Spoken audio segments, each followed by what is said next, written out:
2 minute के लिए अपनी आंखें बंद रखें, बंद कर लें और इस क्षण के प्रति बहुत धन्यता प्रकट करें, मुस्कुराकर पूरी धन्यता के साथ इस अस्तित्व के चरणों में अपनी धन्यता को प्रकट करें।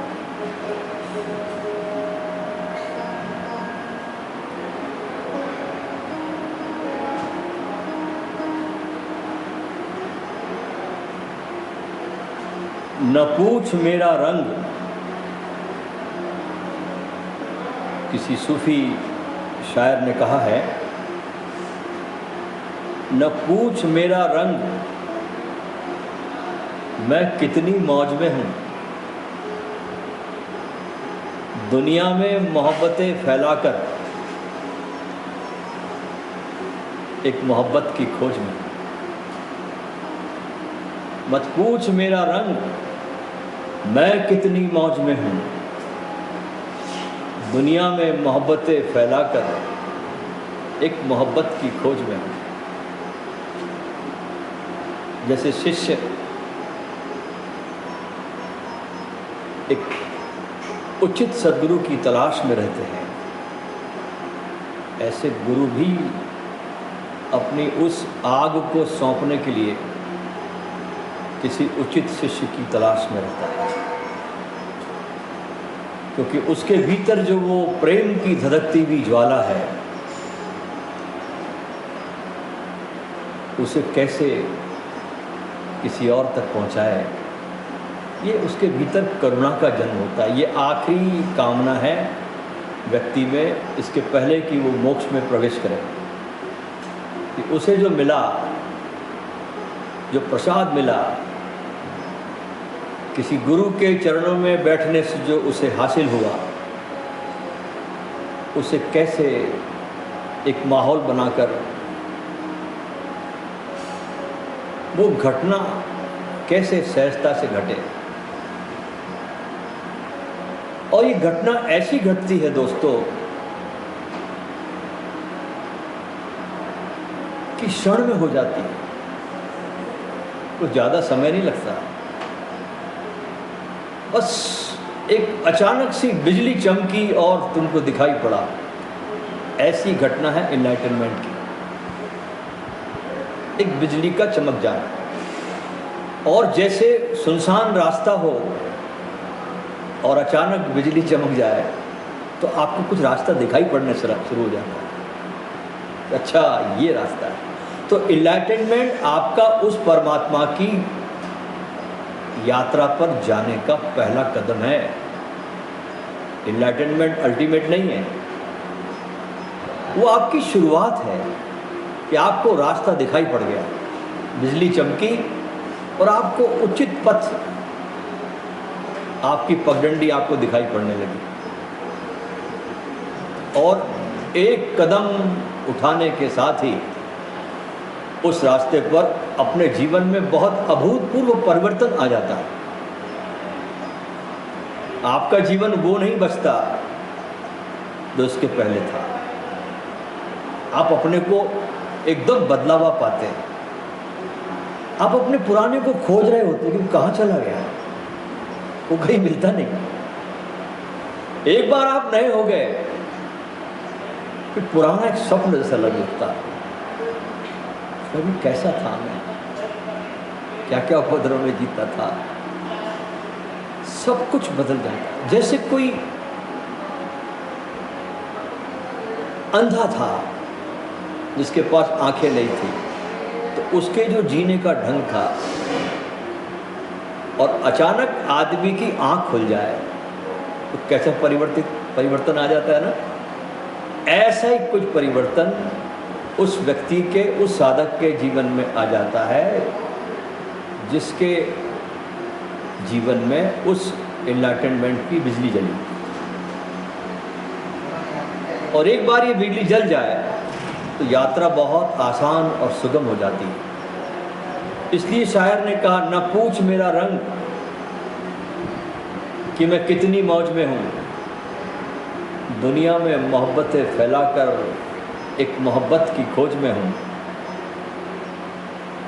फिर वो शायर कहता है दुनिया को देखकर कि तुम्हें मोहब्बत करना नहीं आता और मुझे मोहब्बत के सिवा कुछ नहीं आता। तुझे मोहब्बत करना नहीं आता और मुझे मोहब्बत के सिवा कुछ नहीं आता। और जिंदगी गुजारने के दो ही तरीके हैं, एक तुम्हें नहीं आता और एक मुझे नहीं आता। जिंदगी गुजारने के बस दो ही तरीके हैं, एक तुझे नहीं आता, एक मुझे नहीं आता। सारे धर्म ग्रंथों में अगर आप देखें, सारे धर्म ग्रंथ पृथ्वी के किसी भी कोने में हो, सब में बस प्रेम का गीत है, उसी का साज है, उसी की आवाज है।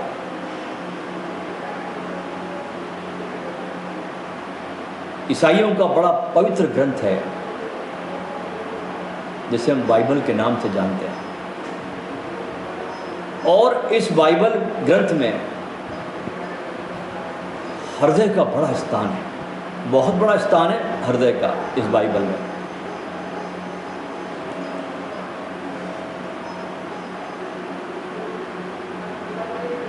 इस बाइबल में करीब 1000 से भी ज़्यादा बार इस ग्रंथ में हृदय का वर्णन हुआ है, इस शब्द का प्रयोग हुआ है। और बाइबल कहती है कि मनुष्य के भीतर ऐसा कोई छिपा हुआ केंद्र है जिसे हृदय कहा जाता है, और यही केंद्र ईश्वर को जाने जाने में सक्षम है। आप ईश्वर को, सत्य को, प्रेम को अपनी खोपड़ी से नहीं जान सकते। खोपड़ी संसार के लिए जरूरी है। संसार में आपको गाड़ी चलानी हो, दाएं जाना है कि बाएं जाना है, हर देश के अपने अपने रूल्स हैं, उसके लिए खोपड़ी की आवश्यकता है। हर यंत्र का आपके शरीर में उपयोग है, लेकिन आप उस यंत्र का गलत तरीके से उपयोग करते हैं। प्रेम करने जाएंगे आप, प्रेम किसी से हो गया तो माइंड कहेगा इससे क्या मिलेगा, वहां भी आप सौदेबाजी फिट करने लगते हैं। इसलिए हृदय का केंद्र ही सत्य को, ईश्वर को जानता है। और ध्यान रखना कि आपके भीतर जो प्रेम का केंद्र है वो आपका हृदय का केंद्र है।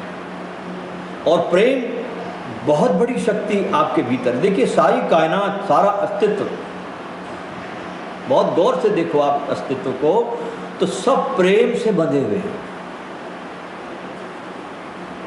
धरती सूरज के चक्कर काट रही क्योंकि प्रेम में पड़ी, सितारे चक्कर काट रहे प्रेम में पड़े, नदी सागर के प्रेम में पड़ी, सागर आकाश के प्रेम में पड़ा। यानी सब पूरे ढांचे को, इस अस्तित्व को परमात्मा ने जिससे बांध के रखा वो प्रेम की शक्ति है। तो प्रेम शक्ति भी है, और प्रेम का गलत उपयोग हो जाए जैसे कि हम करते हैं तो प्रेम आसक्ति भी है। प्रेम आसक्ति भी बनता है, और प्रेम जब आसक्ति बन जाता है तो बहुत दुख देता है। जब व्यक्ति का प्रेम कामना के रहित होता है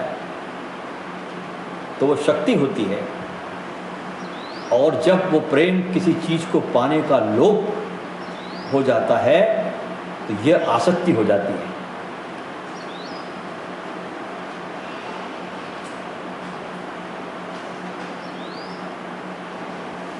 थोड़ा अपने हृदय पर जाने की जरूरत है। पूरा विचार ही विचार करते जीवन को नहीं बिताना है। 24 घंटे विचारों का सतत प्रवाह हमारे खोपड़ी में चलता है। विचारों के अलावा अगर हम अपने को देखें तो हम है क्या? कुछ भी नहीं। अगर हम अपना निरीक्षण करें तो आप पाओगे कि आप एक विचार की सतत प्रक्रिया है। आप उठते, बैठते, सोते, जागते, सपने में भी रात को विचारों का सतत कोलाहल चल रहा है। इसलिए जीवन में सिर्फ विचार करते करते ही इस जगत से चले मत जाना। थोड़ा गुनगुनाओ, थोड़ा गाओ, पूरा तर्क ही तर्क मत बिठाओ जीवन में। क्योंकि जीवन तर्क के बहुत पार है। कुछ नाचो भी। जब आकाश सितारों से भर जाए रात्रि में तो नाचो। देखो, हम सभ्य लोगों से ज़्यादा अच्छे आदिवासी लोग हैं आज भी। उनके पास ज़्यादा कुछ होता नहीं है, वस्तुएं ज़्यादा उनके पास में नहीं है। एक छोटी सी झोपड़ी उनके पास है, और सुबह कमाया, शाम खर्च किया, रात को गहरी नींद सो गए। लेकिन हर आदिवासी कौम चांद के नीचे अपना ढोल नगाड़े बजाकर खूब डांस करते, नाचते हैं। हम क्या करते हैं? सभ्य मनुष्य क्या करता है? वो नाचता नहीं, टीवी पे नाच को देखता है। नाच कोई और रहा है और हम देख रहे हैं, हम उसमें पार्टिसिपेट नहीं करते। और जीवन का सारा आनंद आपके पार्टिसिपेटिंग में है। जब आप उसमें सम्मिलित नहीं होते तो आनंदित नहीं होते। इसलिए टीवी पर कितना भी डांस देख लो, आप किसी का भी डांस देख लो, आप थक जाते हैं, क्योंकि उसमें आप पार्टिसिपेट नहीं हुए। तो हमारी सभ्यता, जिसको हम सभ्य कहते हैं अपने आप को, ये हमें कहाँ से कहाँ लेके जा रही है, अस्तित्व से तोड़ रही है। रात जब आकाश में सितारे हो टिमटिमाते हुए, जरा निकलो अपने उस बूचड़ खाने से, अपनी उस माचिस की डिबिया से, और थोड़ा तारों को देखो और उसके नीचे नाचो। तारे नाच रहे, देखो, सारा अस्तित्व नाचता है। और ये अस्तित्व जो है पूरा रास है। कहते हैं ना, भगवान की रासलीला। रासलीला सिर्फ कृष्ण के साथ खत्म नहीं होती, ये तो रासलीला सतत चल रही है। कोई जागा हो, कोई होश में हो, सजग हो, इसमें सम्मिलित हो जाता है और कृष्ण के साथ हो जाता है। कृष्ण कहीं गए नहीं है, कृष्ण सदा धरती पर मौजूद है। ऐसा एक भी क्षण नहीं हुआ कि जब कृष्ण के होठों से बांसुरी कभी निकल गई। सदा बज रही है बांसुरी, सुनने वाले कान चाहिए। इस रास में सम्मिलित होना है।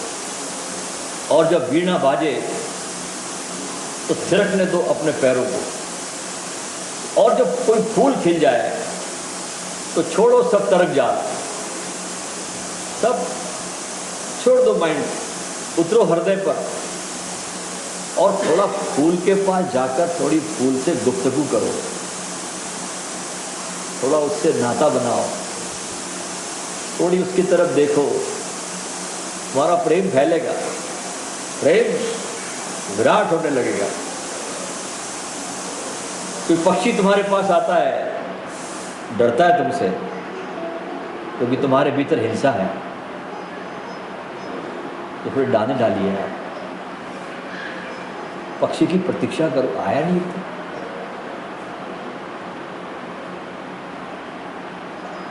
इससे तुम्हारे भीतर का प्रेम पैदा होगा। ये छोटे छोटे प्रयोग हैं, लेकिन ये प्रेम को तुम्हारे भीतर पैदा करेंगे। पक्षी की प्रतीक्षा करो और ध्यान रखना, ये अस्तित्व बहुत संवेदनशील है। एक एक पक्षी तक आपके हृदय की तरंग पहुंचेगी। ऐसा कभी नहीं होता कि आपने किसी पक्षी की प्रतीक्षा ना करी हो और उस पक्षी को पता ना चलता। मनुष्य से ज्यादा संवेदनशील पशु पक्षी है। मनुष्य ने तो न जाने किस विकास में आकर के अपने सारे संबंध, सारी संवेदनशीलता को खत्म कर दिया है। लेकिन पशु पक्षी आज भी जैसा परमात्मा ने उन्हें नियति देकर भेजा, उसी के अंदर पूर्ण रूपेण जी रहे हो। फूलों से बातचीत करो, लेकिन बुद्धि कहेगी तुम्हारी क्या पागलपन। हाँ, फूलों से कोई बातचीत होती है, लेकिन ध्यान रखना कि जो आदमी फूलों से बातचीत नहीं कर सकता, वो परमात्मा से भी बातचीत नहीं कर सकता। क्योंकि फूल प्रकट है, तुम्हारे सामने खिला है। परमात्मा तो अप्रकट है, तुम्हारी कल्पना है और क्या है। कभी देखा परमात्मा को? नहीं। फूल को तुम देख रहे हो, वो तुम्हारे सामने मौजूद है, खिला हुआ, अभी और यहीं, सुगंध के साथ। तुम्हारे सामने है फूल, और जिस आदमी की आंखों में फूलों को देखकर सौंदर्य प्रकट नहीं होता, और जो कभी इस जगत के अभूतपूर्व विस्तार को देखकर आश्चर्यचकित नहीं होता, देखिए जगत में कितना आश्चर्य है। अगर आप इस जगत को देखें बहुत सजगता के साथ में, तो एक वृक्ष की हरी पत्ती भी आपको आश्चर्य से भर देगी, क्योंकि वैसी पत्ती पूरी दुनिया में आप हाथ में लेके जाओ दूसरी नहीं मिलेगी। चलिए कंकड़ अपने हाथ में रखिए आप कोई भी कंकड़ हाथ में रखो, और उस कंकड़ की डुप्लीकेट कॉपी का चक्कर लगा गया पूरी पृथ्वी पर, आपको डुप्लीकेट कंकड़ नहीं मिलेगा। वैसे इतना यूनिक है, इतना आश्चर्य से भर देने वाला कंकड़ है जीवन में। इस जगत के पोर पोर में, कण कण में, कहते हैं ना कण कण में परमात्मा है, लेकिन ये उन्हीं के लिए है जो इस अभूतपूर्व सौंदर्य को देख पाता है। सुनी सुनाई बात नहीं, कण कण में परमात्मा मान लिया, अनुभव तो नहीं हुआ ना। हम बहुत चीजें बिना अनुभव के मान लेते हैं, और मानकर हम ये कहते हैं कि हम जानते हैं, बस यहां से हमारी यात्रा खत्म हो जाती है। क्योंकि अनुभव ने आना एक अलग बात है, मानना अलग बात है। परमात्मा चांद तारों में है, सागरों में है, पहाड़ों में है, लोगों की आंखों में है, पक्षियों के पंखों में है, फूलों की पखड़ियों में है, उड़ती तितलियों में है। आपने देखा, आप छोटे बच्चे थे, एक तितली दिख जाती थी, ऐसा लगता था जैसे सारा जगत का राज्य मिल गया। कितनी आपके अंदर एक आश्चर्य की भावना पैदा होती थी। एक तितली दिखती, आप दौड़ पड़ते थे पकड़ने के लिए, उसको पीछा करते थे तितली का, और कितना आनंद से भर जाते थे, कितने रोमांच से भरते थे आप। आपके अंदर वो केंद्र था जो आपको रोमांचित करता, आप अस्तित्व से जुड़े हुए थे। ध्यान है वापस इसी रोमांच की अवस्था तक पहुंचना, जहां आपको प्रति क्षण आप इस अस्तित्व के रोमांच में रहते हैं। अस्तित्व के साथ आपका एक रोमांच चलता है, और ध्यान तुम्हें तैयार करता उस रोमांच के लिए। और परमात्मा ने तुम्हें जो भी दिया है, जो भी, उसमें सिर्फ संयोग बिठाना है और कुछ तुमको करना नहीं। वीणा भी आपके पास में है, तार भी आपके पास में है, लेकिन उन तारों को कैसे कसना, कैसे बिठाना, ये तुम भूल गए हो। और ये संयोग बिठाना ही साधना है, ये संयोग बिठाना ही ध्यान है। और जैसे ही ये संयोग मिल जाता है, तुम्हारी वीणा के तारों पर संगीत परमात्मा का छिड़ जाता है। आज भी हम देखें, जब हमारा किसी से प्रेम हो जाता है तो हम हृदय पे हाथ रखते हैं, और जब किसी से हमारा प्रेम टूट जाता है तो हम सिर पे हाथ रखते हैं ना। जब प्रेम होता है तो बोलते आई लव यू, और जो कोई धोखा दे दे आपको, आपका प्रेम टूट जाए, माय गॉड, आपका हाथ सिर पे जाता है। इसका अर्थ ये हुआ कि खोपड़ी का काम नहीं है प्रेम का, ये हृदय का काम है।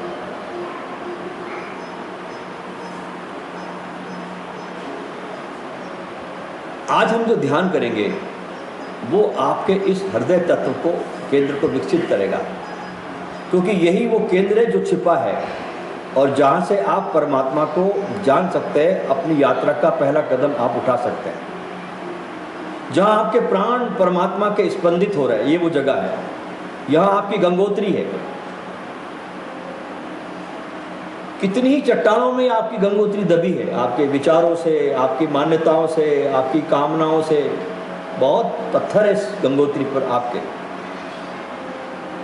लेकिन चट्टानें हटाई जा सकती है, क्योंकि वे चट्टानें क्या है? वे चट्टानें आपके मस्तिष्क की है और कुछ भी नहीं। वे आपके विचारों की है, आपकी बुद्धि की चट्टानें उस पर रखी हुई है। इन चट्टानों को हटाना है, और इस हटाने के लिए आज का ये ध्यान का प्रयोग है जो आपसे हम करवाएंगे। देखिए, मनुष्य एक ऐसा महल है जिसमें 7 कमरे हैं, कहते हैं 7 चक्र।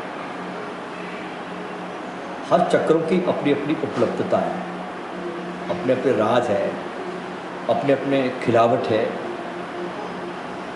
अपनी अपनी उपलब्धियां हैं, अपना अपना परिवर्तन है।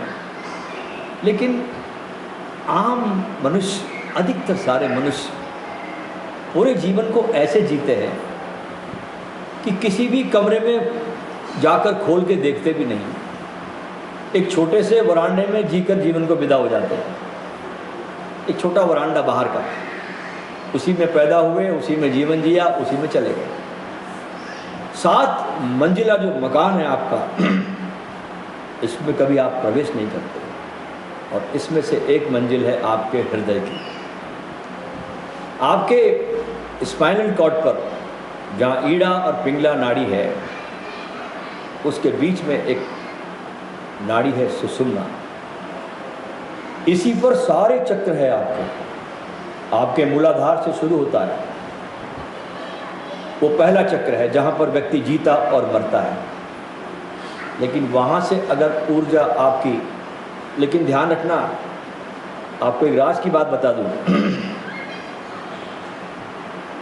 अधिकतर सारा समाज, सारे लोग इस काम की ऊर्जा के बारे में बहुत निंदा से भरे हुए हैं, और जब तक आपके अंदर 1% भी इस ऊर्जा के प्रति निंदा है, आप वहां से ऊर्जा को उठा ही नहीं सकते।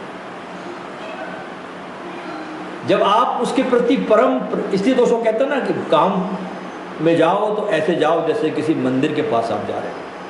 कहने का तात्पर्य यही होगा कि काम में अगर जाओ तो किसी टेम्पल में जा रहे हो, किसी मंदिर में जा रहे हो, इतने उसके साथ जाओ। अभी हमने अपने इस काम की ऊर्जा को जाना ही नहीं कि जब ये काम की ऊर्जा जागती है तो हम हो जाते हैं मूर्छित, बेहोश हो जाता है, प्रकृति के द्वारा यूज कर लिया जाता है। लेकिन अगर साधना में आपकी गति हुई है तो इस ऊर्जा में जागा भी जाता है।